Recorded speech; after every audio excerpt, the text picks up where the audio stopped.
कल्पना कीजिए कि आपको 3 दिनों के लिए अंतरिक्ष में भेजा जा रहा है। आप पृथ्वी से लगभग 400 किलोमीटर ऊपर 28,000 किलोमीटर प्रति घंटे की रफ्तार से पृथ्वी की परिक्रमा कर रहे हैं। लेकिन असली चुनौती अंतरिक्ष में जाना नहीं है, असली चुनौती है सुरक्षित वापस लौटना। यदि यदि क्या होगा वापसी के समय पैराशूट सही समय पर ना खुले तो? क्या होगा यदि कैप्सूल समुद्र में सुरक्षित ना उतर पाए तो? क्या होगा यदि रिकवरी सिस्टम में कोई छोटी-सी भी गलती रह जाए? इन्हीं सवालों का जवाब खोजने और भारत के पहले मानव अंतरिक्ष मिशन गगनयान को पूरी तरह सुरक्षित बनाने के लिए इसरो लगातार कई महत्वपूर्ण परीक्षण कर रहा है। हाल ही में इसरो ने ऐसे ही एक परीक्षण को सफलतापूर्वक पूरा किया है, जिसका नाम है सोल्व। लेकिन आखिर एसओएलवीई यानी जो सोल्व कि है क्या? इसका गगनयान मिशन से क्या संबंध है? और क्यों यह परीक्षण भारतीय अंतरिक्ष यात्रियों की सुरक्षा के लिए इतना महत्वपूर्ण माना जा रहा है? आइए इसका एनालिसिस हम करते हैं बहुत अच्छे तरीके से। तो लेट्स बिगिन द सेशन। सबसे पहले आप देख सकते हैं थंबनेल हमारा है गगनयान ब्रेक थ्रू जिसमें कि सोल्व टेस्ट को सक्सेसफुली किया गया है, उसके मोटर टेस्ट को। अब हम देखते हैं क्या है, देखो। ISRO conducts first ground test of solve. ये देखो न्यूज़ वालों ने कवर किया, ISRO clears first sole motor test for Gaganyaan safety. How will test solve Gaganyaan astronaut safe landing explain.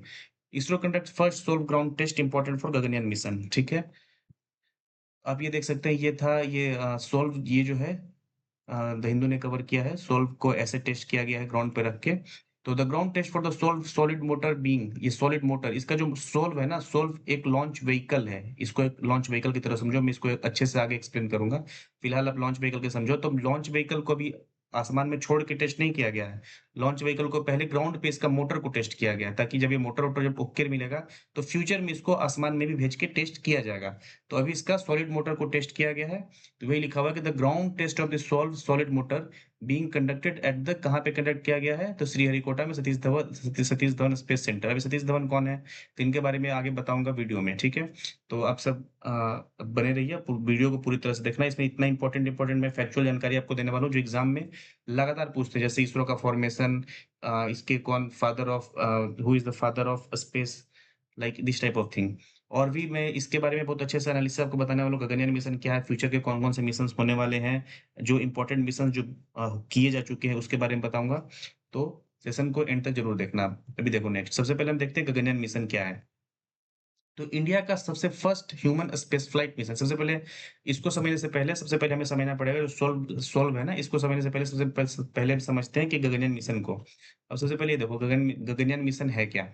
तो जो इंडिया ने भी डिसाइड किया है कि फर्स्ट टाइम, मतलब कि जो इंडिया ये स्पेस में हम जो है ह्यूमन्स को भेजेंगे, मतलब फर्स्ट ह्यूमनॉइड मिशन है। इसमें क्या होगा कि ह्यूमन को 3 मतलब 3 एस्ट्रोनॉट्स को 3 दिन के लिए लगातार मतलब ऑर्बिट में भेजा जाएगा अर्थ के लगभग 400 किलोमीटर ऊपर।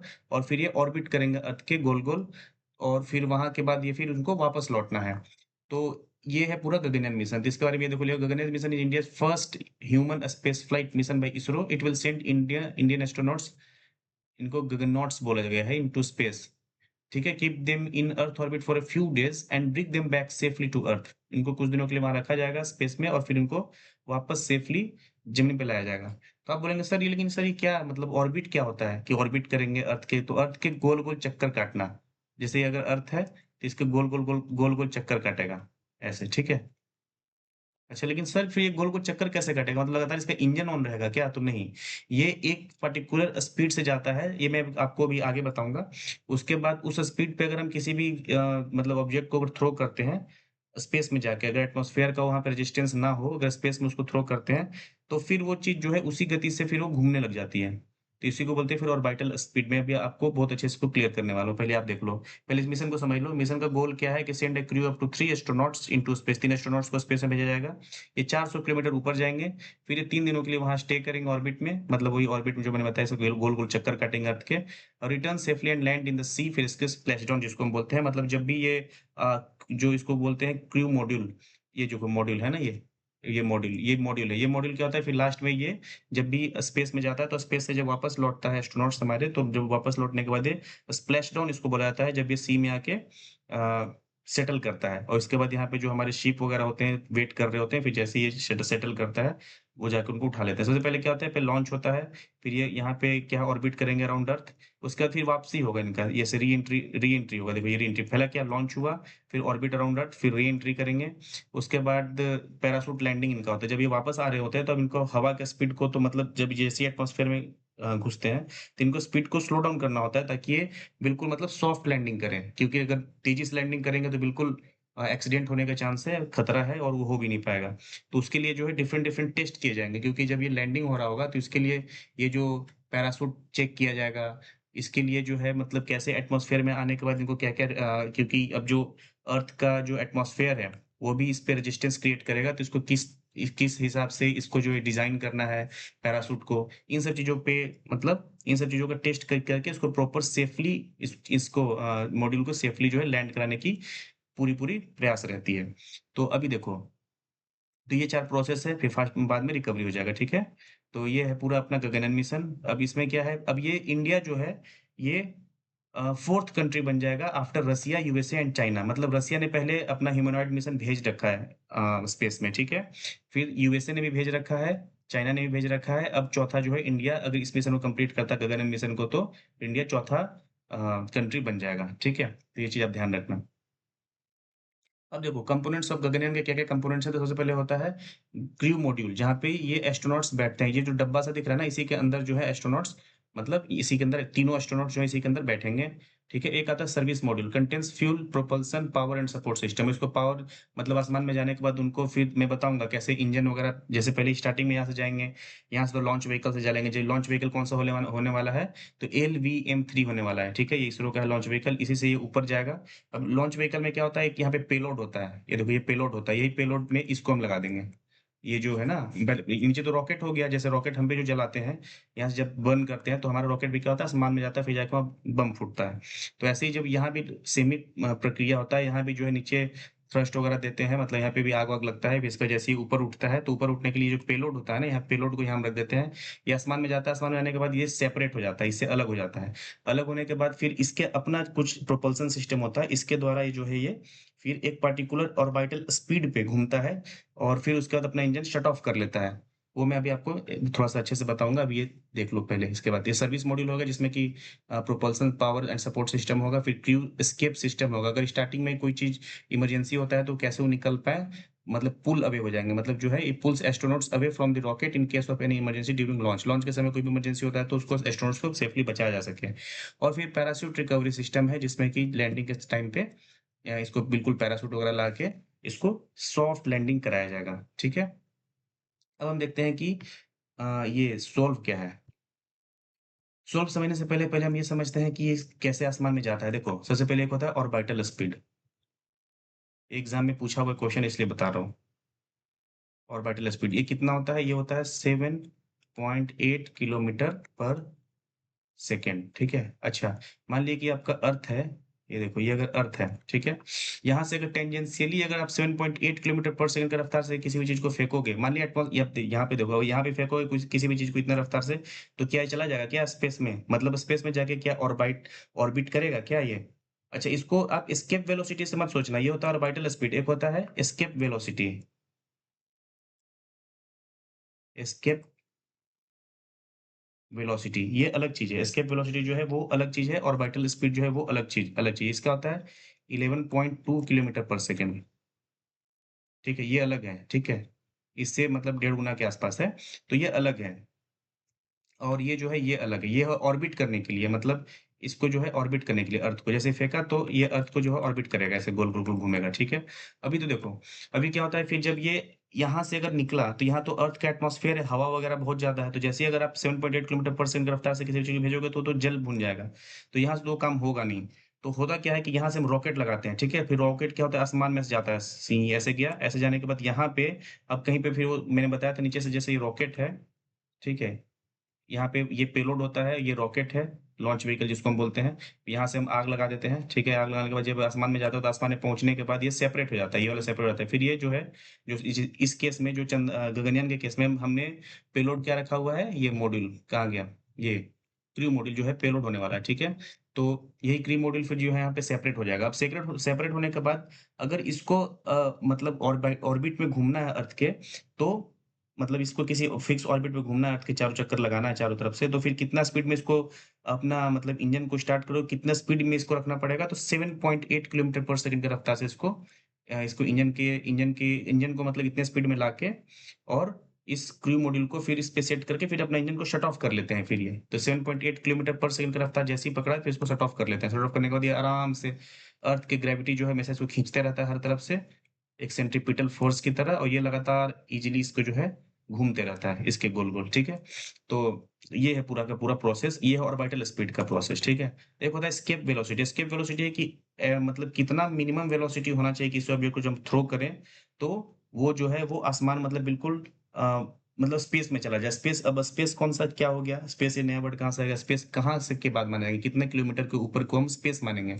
तो अब इस चीज़ को समझने के लिए चलो सबसे पहले हम समझते हैं एटमॉस्फेयर को, ठीक है? तो अब पहले एटमॉस्फेयर को समझते हैं। देखो ये है एटमॉस्फेयर आपका। एटमॉस्फेयर में क्या होता है? ट्रोपोस्फेयर होता है, स्ट्रेटोस्फेयर, मेसोस्फेयर, थर्मोस्फेयर, एक्सोस्फेयर। ना जाने एग्ज़ाम में कई बार क्वेश्चन्स पूछे जाते हैं, तो आप ध्यान रखना। अब एटमॉस्फेयर में क्या होता है? 400 किलोमीटर जब ऊपर जाएँगे एटमॉस्फेयर के, सबसे पहले मैं स्पेस की बात बता रहा हूँ। ये देखो 400 किलोमीटर पे जाएँगे तो यहाँ पे कर्मन लाइन हमने एक इमेजिनरी लाइन मतलब ड्रॉ किया हुआ है। तो 100 किलोमीटर के ऊपर का जो स्पेस उस ऊपर की मतलब जो हाइट है उसको हम स्पेस बोला गया, और इसके नीचे को हम एटमॉस्फेयर बोल देते हैं जी इन जनरल टर्म, ठीक है? बाकी सबसे पहले हम आते हैं ट्रोपोस्फेयर पर। लगभग 0 से 20 किलोमीटर के आसपास जो है वो ट्रोपोस्फेयर है। फिर 20 से 50 किलोमीटर के आसपास है मतलब जो अर्थ से 50 किलोमीटर तक जाएँगे, तो मतलब 20 किलोमीटर से 50 किलोमीटर के बीच में जो है भाग को हम स्ट्रेटोस्फेयर बोल दिए। फिर 50 से 85 किलोमीटर के बीच के भाग को हम मेसोस्फेयर बोल दिए। ऐसे ही थर्मोस्फेयर बोल दिए और ऐसे ही एक्सोस्फेयर बोल दिए। 690 किलोमीटर के ऊपर में जो चला गया वो एक्सोस्फेयर हो गया। अच्छा, सर तो फिर क्वेश्चन पूछा जाता है कि सबसे लोएस्ट लेयर अर्थ का कौन-सा है? तो ट्रोपोस्फेयर। अच्छा, सबसे लास्ट लेयर तो एक्सोस्फेयर। अच्छा, ठीक है। सर फिर ये बताओ कि ये जो है सबसे लोएस्ट टेम्परेचर कौन से उसमें होता है? इन सारे लेयर में सबसे लोएस्ट टेम्परेचर कहाँ पे होता है? तो ये सबसे लोएस्ट टेम्परेचर होता है मेसोस्फेयर में। अच्छा, यहाँ पे होता है, ठीक है। अच्छा सर ये बताओ कि एक ओज़ोन लेयर भी होता है, वो कहाँ पे पाया जाता है? अच्छा, ओज़ोन लेयर जो है वो लोग 20 से 35 किलोमीटर के बीच में पाया जाता है। अच्छा, इसका मतलब सर ये स्ट्रेटोस्फेयर में कहीं पाया जाता होगा, यानी कहीं यहाँ कहीं पाया जाता होगा ओज़ोन लेयर, ठीक है? तो बिल्कुल, तो अगर हम देखें तो यहाँ पे क्या पाया जाता है? Ozone layer. अच्छा सर ये फ़ॉर्मेशन कैसे होता है ओज़ोन लेयर का? ये ज़रा बता दो? एग्ज़ाम में बहुत बार क्वेश्चन पूछते हैं इसलिए ध्यान रखना। ओज़ोन लेयर ऐसा लेयर है कि जो यूवी रेज़ को यानी कि जो अल्ट्रावायलेट रेज़ है कमिंग फ्रॉम द सन उसको रोकता है। अच्छा ठीक है सर रोकता तो है, लेकिन ये बनता कैसे है? तो ओज़ोन लेयर बनता ऐसे है कि ये ऐसा है कि जिससे बनता है उसी को रोकता है। मतलब ये कि ये बनता भी यूवी रेज़ से ही है और रोकता भी यूवी रे को ही है। अच्छा ये तो बड़ा इंटरेस्टिंग फैक्ट है, चलो बता देता हूँ देखो। जैसे ये ऑक्सीजन है एटमॉस्फेयर में, जैसे ये यूवी रेज़ इस पे पड़ता है, यूवी रेज़ पड़ता है तो इसको तोड़ देता है ओ में। मतलब 2 ओ कर लो यहाँ पे 2 बैलेंस हो जाएगा, ठीक है? तो यूवी रेज़ में पड़ता है तो 2 ओ में तोड़ दिया। फिर जब ये O2 जो है और भी जो फ्री मतलब ऑक्सीजन जो और भी बहुत सारे ऑक्सीजन है ना, मान लीजिए एक को तोड़ा और भी ऑक्सीजन है, फिर इसके साथ क्या है, फिर ये जो ये वाले ऑक्सीजन टूटा, इसके साथ मिलके क्या बना देता है? O3। अच्छा O3 क्या है? इसी को हम ओज़ोन लेयर बोलते हैं, ओज़ोन। अच्छा, कितनी से इसकी कितनी मोटी परत है यहाँ पे? मतलब चलो आपने बता दिया कि 20 से 35 किलोमीटर के बीच में लगभग मिलता है। इसकी कितनी मोटी परत है? तो 300 डॉप्सन यूनिट्स ए एयरफोर्स से पूछा हुआ है, एफकेट के एग्ज़ाम में पूछा हुआ है क्वेश्चन इसलिए याद रखना। 300 डॉप्सन यूनिट है। अच्छा, ये मतलब क्या होता है सर? ये होता है 3 एमएम। अच्छा, इसका मतलब 1 एमएम बराबर 100 डॉप्सन यूनिट? बिल्कुल, 1 एमएम बराबर 100 डॉप्सन यूनिट यूनिट होता है, ठीक है। उम्मीद है ये चीज़ आपको समझ में आ चुका होगा। अच्छा सर ये भी बता दो कि ये एरोप्लेन वगैरह कहाँ उड़ते हैं? तो सबसे पहले ये बताओ सर जो मौसमी घटनाएँ हैं यानी कि जो अ, बादल है, जो स्टॉर्म आता है, तूफ़ान आता है, जो ये सारी चीज़ें कहाँ पे होती हैं? तो ये सारी चीज़ें क्या स्ट्रेटोस्फीयर में होता है क्या? तो नहीं, ये सब चीज़ें 20 किलोमीटर के नीचे-नीचे ही हो जाता है। लगभग ये मतलब सारा का सारा वेदर फिनोमेना जितने भी हैं, रेन यानी बारिश, तूफ़ान, आँधी, सब कुछ आता है ट्रोपोस्फीयर में। अच्छा, एग्ज़ाम में हमेशा ही क्वेश्चन पूछा जाता है, ये आप ध्यान रखना ये सारी क्वेश्चन्स को, ठीक है? जो जितने भी फैक्ट्स बोल रहा हूँ, आप लिखते जाना। तो ये हो गया आपको ट्रोपोस्फीयर में होता है, ठीक है। इसका मतलब फिर सर स्ट्रेटोस्फीयर में, तो स्ट्रेटोस्फीयर में जो है इसलिए बहुत सारे मतलब जो जेट प्लेन वगैरह है ना, ये स्ट्रेटोस्फीयर में उड़ते हैं।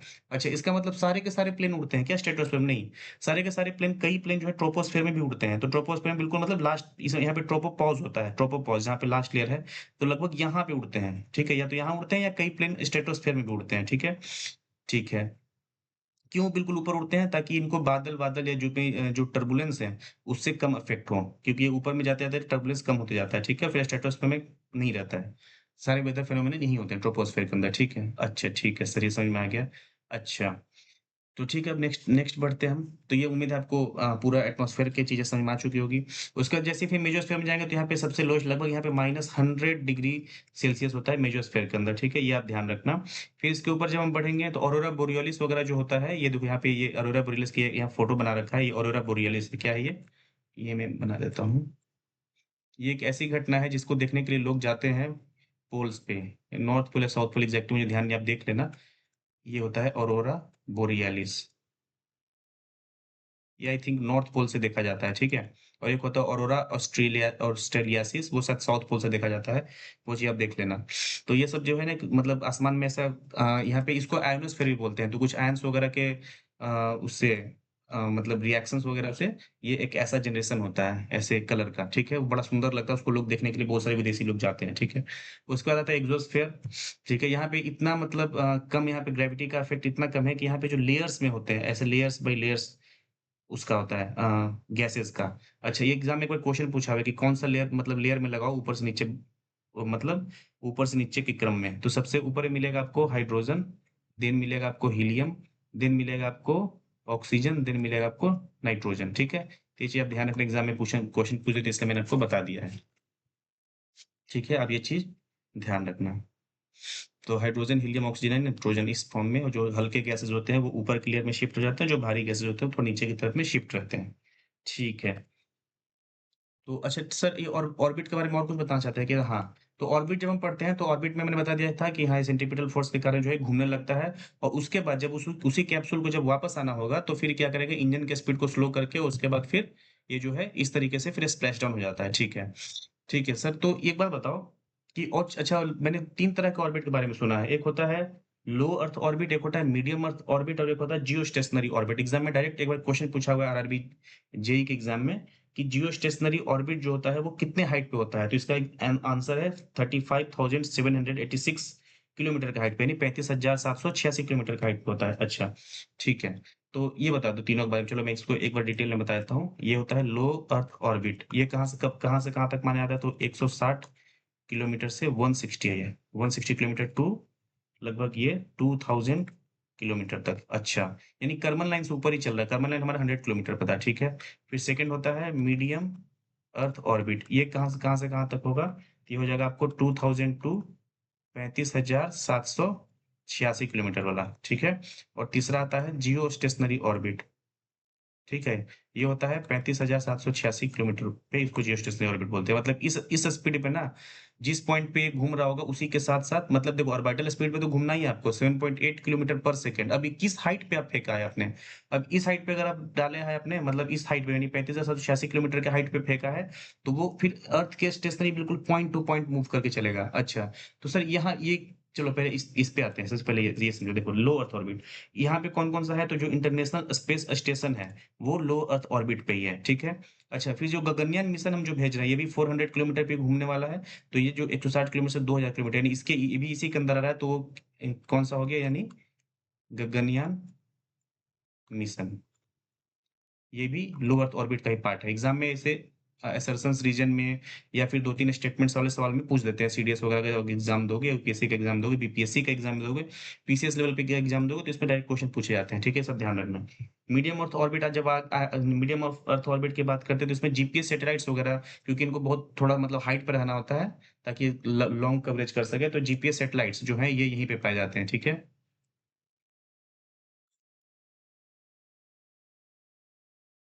यहाँ पे पाए जाएँगे जीपीएस सैटेलाइट्स, ठीक है? फिर इंडिया ने भी अपना जीपीएस बना रखा है, वो है आईआरएनएसएस, ये भी यहीं पाया जाता है। Indian regional navigation satellite system, ठीक है? ये भी ध्यान रखना।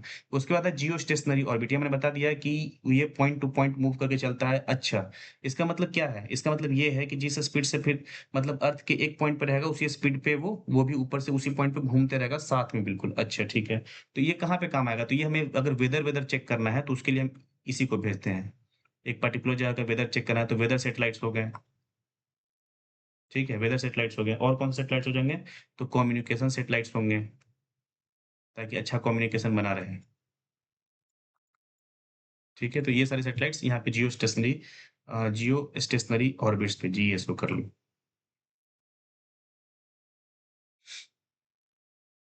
ठीक है, तो ये चीज़ आपको समझ में आ चुका होगा। अब हम चलते हैं नेक्स्ट। तो नेक्स्ट है हमारा, ये मैंने आपको बता दिया गगनयान मिशन, ये ऑर्बिट्स के बारे में बता दिया, एस्केप वेलोसिटी के बारे में बता दिया। अच्छा, इनका कुछ फ़ॉर्मूला भी है क्या? तो बिल्कुल है। अच्छा, एस्केप वेलोसिटी जो होता है, अगर एस्केप वेलोसिटी निकालेंगे तो √2 इंटू होता है ऑर्बिटल वेलोसिटी, ठीक है? तो जब इसको हम इसको जब सोल्व करेंगे, यानी ऑर्बिटल वेलोसिटी हमारा कितना था 7.8 किलोमीटर पर सेकंड, जब इसको सोल्व करेंगे, तो ये 11.2 किलोमीटर पर सेकंड निकल के आ जाएगा आपका। ये सब चीज़ ध्यान रखना। चलो ठीक है, इतना मैंने बता दिया। अब इसके बाद चलते हैं हम नेक्स्ट। अच्छा सर, अब ये तो बताओ जिसके लिए आपने सेशन स्टार्ट किया था, अच्छा कौन-सा? तो सेशन था आपका सोल्व के ऊपर। हाँ, चलो अब सोल्व के बारे में बताता हूँ। देखो, अब इसरो का सोल्व टेस्ट क्या है? तो मैंने आपको बताया था कि जो आपका क्रू कैप्सूल है, इसको जब हमें वापस लाना होगा, तो वापस लाना होगा तो जो है इसको सेफली उतारने के लिए इसरो जो है लगातार प्रयास कर रहा है। उसमें जो सबसे मतलब बड़ा टेस्ट अभी निकल के आया है, वो है सोल्व। सोल्व का मतलब फुल फॉर्म क्या है सर? तो सबसे सोल्व का फुल फॉर्म देख लो। ये है sub orbital launch vehicle for experiments. अच्छा, ये मतलब क्या है? व्हीकल है। जैसे एलएमवी था ना, जो कि गगनयान मिशन को ले जाएगा ऊपर। एलएमवी मैंने बताया था ना आपको। एलएमवी जो रॉकेट है ये, एलएमवी एलवीएम-3 सॉरी। ये जो लॉन्च व्हीकल है, तो ऐसे ही ये भी लॉन्च व्हीकल है। अच्छा, किसके लिए? तो सब ऑर्बिटल है, मतलब ऑर्बिट पे नहीं जाएगा ये। जैसे मैंने बताया था ना ऑर्बिट के बारे में आपको, इसलिए मैंने पहले एक्सप्लेन कर दिया। ऑर्बिट में क्या बताया था मैंने आपको कि ऐसा स्पीड जिस पे ये घूमने लगे, मतलब अर्थ के साथ-साथ, ठीक है? ये मतलब इधर अर्थ पे गिरेगा नहीं, अर्थ के साथ-साथ ये घूमेगा, ठीक है? तो ऐसा ऐसा तो इस मतलब ये सब ऑर्बिटल है, मतलब ऑर्बिट पे नहीं जाएगा। इसका मतलब क्या है कि ये जाएगा ऊपर और फिर ये वापस आ जाएगा, ठीक है? तो ये किया क्यों जाएगा? तो ये किया इसलिए जाएगा क्योंकि ये चेक करना है हमें कि जब भी ये अर्थ के एटमॉस्फेयर में आएगा, तो उसके बाद इसको किस-किस तरह का सामना करना पड़ेगा। तो इसमें क्या-क्या चीज़ें हैं? सबसे पहले हमें एक पैराशूट चेक करने के लिए इसके काम आएगा। तो यहाँ पे देखो इम्पोर्टेंस क्या-क्या है। सॉरी, यहाँ पे पर्पस ऑफ सोल्व। हाँ, देखो सोल्व का पर्पस क्या-क्या है? तो dedicated test vehicle for Gaganyaan crew module. अब क्रू मॉड्यूल जब उतरने वाला है, तो उसके लिए टेस्ट, मतलब क्या-क्या टेस्ट किए जाएँगे इस क्रू मॉड्यूल के लिए, कि क्या-क्या वहाँ पे दिक्कतें आने वाली है, वो सब के लिए इसको यूज़ किया जाएगा, इस लॉन्च व्हीकल को, ठीक है? क्योंकि ज़्यादा पैसा हम लगा के प्रॉपर हम व्हीकल एलवीएम रॉकेट बना के थोड़ी ना भेजेंगे कि जाके टेस्ट करो फिर वाओ! इसलिए कम खर्चे में बना दिया हमने कि भाई इसको जाओ, अब इसको चेक करते रहो, लगभग 4-5 टेस्ट करो, ऊपर जाओ, मतलब सब ऑर्बिट में, मतलब जैसे ही जब ये ऑर्बिट छोड़ के जब ये इंटर करेगा अर्थ में, मतलब अर्थ पे उतरने के लिए, स्प्लैश डाउन करने के लिए, तो उस कंडीशन क्या-क्या उसको चीज़ें फेस करनी पड़ेगी, उसके लिए है ये, ठीक है? तो ये देखो, validates the parachute deceleration and recovery system, parachutes वगैरह इसी के द्वारा चेक किया जाएगा। फिर simulates different emergency and recovery system, ठीक है? Provides low cost flexible testing platform before actual crewed mission. तो ये सब चीज़ आप ध्यान रखना। बाकी हाँ, ये देखो, carrier crew test crew module to about 10 to 17 kilometre altitude. अब ये क्या करेगा कि सबसे पहले इसको 10 से 17 किलोमीटर के एल्टीट्यूड पे क्रू मॉड्यूल को, यानी इसको ले जाएगा। लॉन्च व्हीकल है ना, ये व्हीकल जो है इसको इसको ऊपर, मतलब ऐसे इसके यहाँ पे रख के ले जाएगा 10 से 17 किलोमीटर के ऊँचाई पे, देन उसको रिलीज़ कर देगा, सब ऑर्बिटल फ्लाइट में, मतलब ऑर्बिटल स्पीड पे नहीं, बस ऐसे ही रिलीज़ कर देगा उसको, ठीक है? फिर test complete parachute deployment sequence, उसके बाद क्या होगा, फिर पैराशूट्स खुलने लगेंगे। अब पैराशूट में लगभग 4-5 तरह के पैराशूट्स खुलता है। सबसे पहले क्या होता है, ड्रॉग पैराशूट डेवलपमेंट डिप्लॉयमेंट होता है। सबसे पहले एक पैराशूट खुलता है जो इसको स्पीड को स्लो करता है। फिर पायलट पैराशूट डिप्लॉयमेंट करता है, फर्दर और स्पीड को स्लो करता है। देन मेन पैराशूट डिप्लॉयमेंट होता है। ये सबसे ज़्यादा, मतलब जो है सबसे मेन जो स्पीड को स्लो डाउन करता है, वो यही है। उसके बाद फिर कंट्रोल डिसेंट होता है, उसके बाद फिर सी स्प्लैशडाउन एंड रिकवरी किया जाता है, ये शिप के द्वारा, ठीक है? तो ये है। तो पैराशूट के डिप्लॉयमेंट सीक्वेंस को भी चेक किया जाएगा और फिर verify safe splashdown and recovery operations, ठीक है? तो ये सिंपल क्या है, ऊपर ले जाएगा, ऊपर ले जाके इसको छोड़ देगा, छोड़ने के बाद जो भी चीज़ें इसमें ऑलरेडी लगी हुई हैं, पैराशूट्स वगैरह, वो जो है अपने आप खुलेंगी और उसको उनको जो है प्रॉपर निगरानी में चेक किया जाएगा। इसको लगातार टेस्ट को किया जाएगा और जब ये बिल्कुल ओके मिलेगा, तब जाके हमारा गगनयान मिशन को जो है उसको सेफ्टी के लिए, उसको मतलब सेफ्टी के लिए नोट दिया जाएगा, ठीक है? ये चीज़ आप ध्यान रखना। ठीक है, तो अभी तो मोटर ही टेस्ट हुआ है, अभी और भी चीज़ें टेस्ट होना बाकी है। तो चलते हैं, अब मैं आगे बताता हूँ कि इसके इसरो के बारे में थोड़ा-सा जान लेते हैं, जो कि एग्ज़ाम में क्वेश्चन पूछते रहते हैं। तो इसलिए चलो सबसे पहले हम देखते हैं इसरो के बारे में। देखो, इसरो का फुल फॉर्म है इंडियन स्पेस रिसर्च ऑर्गेनाइजेशन। इसका जो फुल फॉर्म मैंने बता दिया, ये है, एस्टेब्लिश हुआ था 15 अगस्त 1969 को। फाउंडर थे इसके डॉक्टर विक्रम साराभाई। हेडक्वार्टर्स है बेंगलुरु में, याद रखना। पेरेंट मिनिस्ट्री है इसका department of space, government of India, अभी भी इसी के अंदर है। करंट चेयरमैन है वी नारायणन, ये भी ध्यान रखना। Motto space technology in the service of human kind. अच्छा, हेडक्वार्टर्स देखें तो इसका इसरो का हेडक्वार्टर न्यू दिल्ली में नहीं, बल्कि बेंगलुरु के अंदर ही है। ये सब ध्यान रखना भाई। एग्जाम में कई बार कंफ्यूजन दे देता है कि इसको इसरो का हेडक्वार्टर कहाँ है, बेंगलुरु में या फिर दिल्ली में, मुंबई में, तो आप यह ध्यान रखना बेंगलुरु में, ठीक है? अच्छा, ये कुछ-कुछ मेजर सेंटर्स भी हैं इसरो के, वो ज़रूर ध्यान रखना जो एग्ज़ाम में पूछे जाते हैं। विक्रम साराभाई स्पेस सेंटर है वीएसएससी, ये है तिरुवनंतपुरम केरला में, ठीक है? उसके बाद U R Rao space satellite centre है, यह बेंगलोर में। सतीश धवन स्पेस सेंटर है, यह श्रीहरिकोटा जो कि आंध्र प्रदेश में, यहीं पे टेस्ट जो कंडक्ट किया गया था। उसके बाद वही 16 वाला टेस्ट। उसके बाद liquid propulsion system centre LPSC, ये है केरला एंड तमिलनाडु में। इसका मैंने एग्जाम दिया हुआ था, इसमें मैं वेटिंग लिस्ट में था। टेक्निकल असिस्टेंट का एग्जाम होता है, ये इसमें मैं वेटिंग लिस्ट में था, मैंने क्लियर हो गया था इंटरव्यू वगैरह, बट वेटिंग में चला गया था, 5 वेटिंग था, वो क्लियर नहीं हो पाया था। फिर ISRO telemetry tracking and command network है, आईएसटीआरएसी, ये बेंगलुरु, ये भी बेंगलुरु के अंदर है, कर्नाटका में। तो ये सब के जो है टेक्निकल असिस्टेंट के भी एग्जाम निकलते रहते हैं, तो अच्छे आप ध्यान रखना इन सब में। वीएसएससी का भी निकलता है, यूआर राव सैटेलाइट सेंटर का भी निकलता है, एसडीएससी का भी निकलता है, एलपीएससी का भी निकलता है। तो मैंने इसका दे रखा है, मैं यहाँ पे जाके मतलब इन्हीं के सेंटर में मैं केरला ही गया था, त्रिवेंद्रम में, ये इसका इनका सेंटर है। वहाँ पे गया, वहाँ पे मैं पूरा इसको एक्सप्लोर किया था एलपीएससी को, और वहाँ पे हमारा इंटरव्यू भी हुआ था। हालांकि फाइनली मैं नहीं हो पाया मेरा। चलो नेक्स्ट, अब देखते हैं इन जो मोस्ट इंपोर्टेंट मिशंस है और अपकमिंग मिशंस है उसके बारे में जान लेते हैं, वो भी एग्जाम में पूछ देते हैं। तो जो मोस्ट इंपोर्टेंट मिशंस थे, जो कि था चंद्रयान 1, जो 2008 में भेजा गया था। ये पहला लूनर मिशन था इंडिया का, और यहाँ पे हमने बस भेजा था, यहाँ पे कंफर्म हुआ था water molecules on the moon, हमने कंफर्म किया था। फिर चंद्रयान 2 2019 में भेजा गया था, ये ऑर्बिटर मिशन था। और क्या था ये, वो था, क्या नाम है, रोवर भी होना था, ठीक है? लेकिन ये सिर्फ़ ऑर्बिटल वाला ही सक्सेसफुल हो पाया था, जो विक्रम लैंडर था। ऑर्बिटर मिशन सक्सेसफुल हुआ था, जो विक्रम लैंडर था वो अ, सॉफ्ट लैंडिंग नहीं कर पाया था, और वो कुछ उसमें खराबी आ गई थी, तो वो चीज़ हमारा सक्सेसफुल नहीं हुआ था। बाकी ऑर्बिट वाला जो था वो सक्सेसफुल रहा था। उसके बाद आदित्य L1 मिशन है, ये है उसमें सन के लिए भेजा गया मिशन है। 2023 में इसको भी मिशन को भेजा गया था, जो कि सन्स के corona, solar flares, solar wind वगैरह का स्टडी करने के लिए भेजा गया था। उसके बाद आता है हमारा मंगलयान, इस पे एक मूवी बनी हुई है, मिशन मंगल करके, तो भी आप देखना, अक्षय कुमार की बहुत अच्छी मूवी है।